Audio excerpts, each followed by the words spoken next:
This guy must be the stupidest politician to ever walk the planet. Let's check out Rudy Giuliani's political suicide.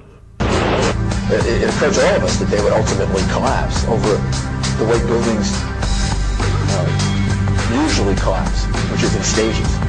It looked like at some point the top of the building would come off, and then maybe the middle of the building, and then maybe there'd be a shell left. Or, the way number 7 came back, 4 or 5 o'clock in the afternoon over a period of time. You think he knows he blundered? Talk about deer in the headlights. What an idiot. I didn't know that buildings usually fall down. Does this building look like the top's coming off? Or the sides are coming down? Or that it's a shell? Looks pretty much intact to me. In fact, it appeared to stay intact all the way up to the very instant that it fell at the acceleration of gravity through the path of most resistance right into its footprint. But the story of Giuliani is actually much more grotesque. The FDNY membership, as well as the International Firefighters Association, are about to let you know about Giuliani. Brothers and sisters, the following video is part of our ongoing political education process to ensure that you, our members, have every bit of information you need to make an informed decision on who you'll support for President of the United States. In the 2008 presidential race, one candidate is running on what he perceives as his 9/11 credentials. Rudy Giuliani has used the horrible events of September 11, 2001 to create a carefully crafted persona. But the fact is, what Rudy portrays is not a full picture of the decisions made that led, in our view, to the unnecessary deaths of our FDNY members. The urban legend of America's mayor needs to be balanced by the truth. These are the unvarnished stories of firefighters, fire officers, active and retired, and the families of our FDNY members who served and sacrificed that horrible day. They paint a picture of Rudy that is remarkably different than the one he has painted for himself.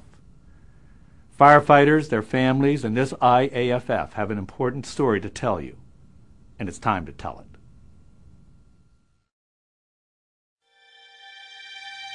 One of the towers have collapsed. I repeat, one of the towers have collapsed.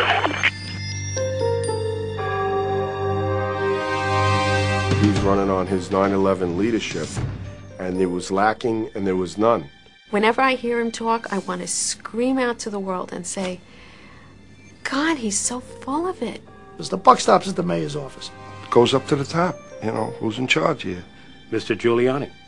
They attacked us in '93. And yet 8.5 years later, New York City firefighters, the greatest fire department in the world, we're using the same radios that we knew didn't work.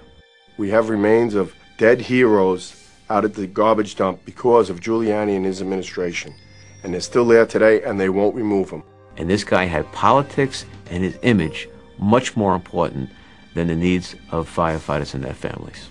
I'm a conservative. I'm a member of the NRA. I voted for Giuliani.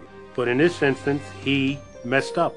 It's about learning who the person running for president is. Don't just go by the image you saw on television. It's not the moral, ethical, or honest person that I feel should be the President of the United States in 2008. This image of Rudy Giuliani as America's mayor is a myth.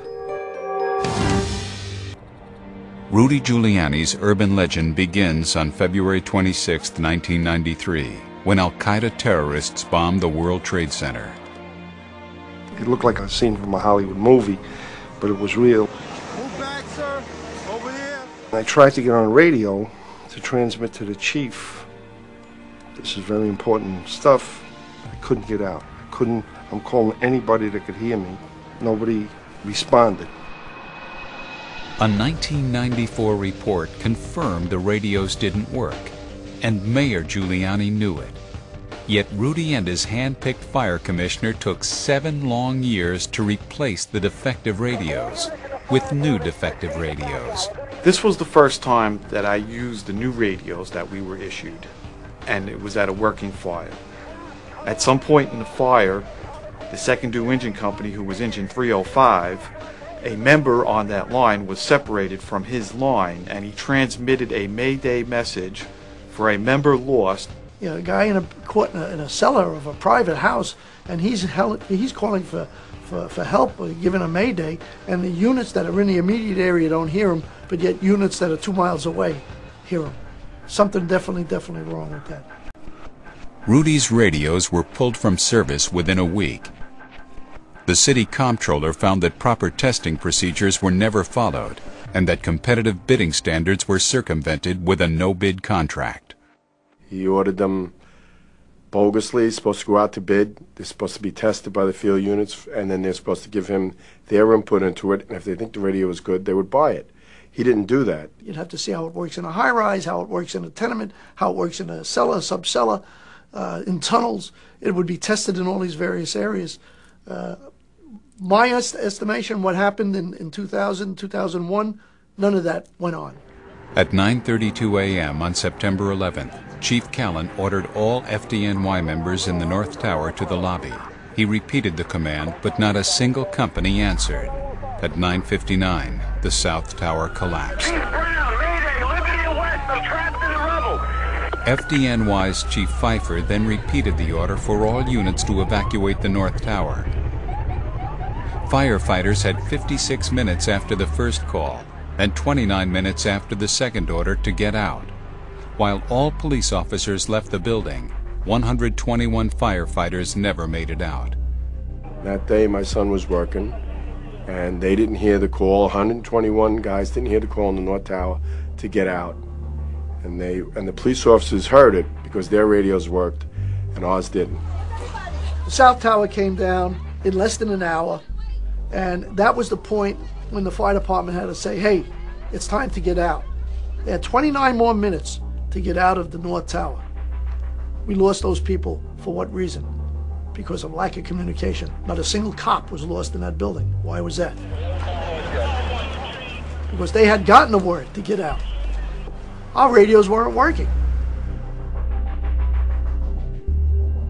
Virtually the whole thing goes back to him with the radios. He's the guy on the top, and he's the guy you yell at. He takes the hit. And my son is dead because of it. That's what firefighters should remember about Rudy Giuliani.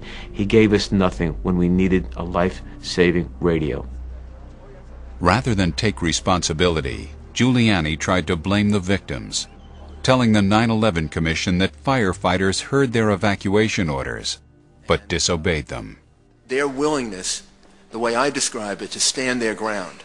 I find that despicable. I mean, he's the one that made the decision to put their bunker in 7 World Trade Center, which when I was down there on 9/11 that day, I've seen police detectives yelling in the streets that we told him not to put it here, you know, because that was the target of the terrorists.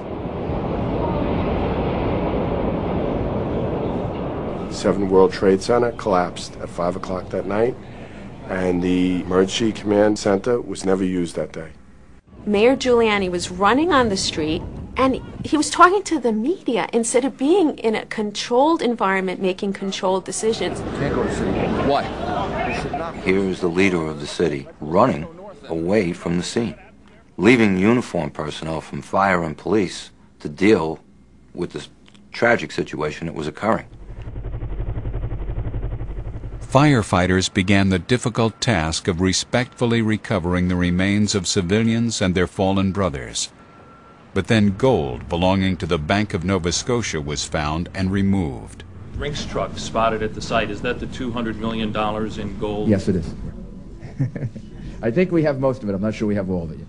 Within hours of announcing that the gold had been recovered, Rudy pulled FDNY members off the pile, claiming he was worried about their safety. They found the gold, and all of a sudden, everything changed for Rudy Giuliani. Things didn't change for firefighters, but they changed for Rudy Giuliani and said, don't worry, firefighters will believe whatever I tell them. It's about your safety. We knew it wasn't. We knew it was a lie. Once the gold was found, they didn't really care about our membership, that they were going to take our dead members and put them in the Staten Island dump was a disgrace. It really was.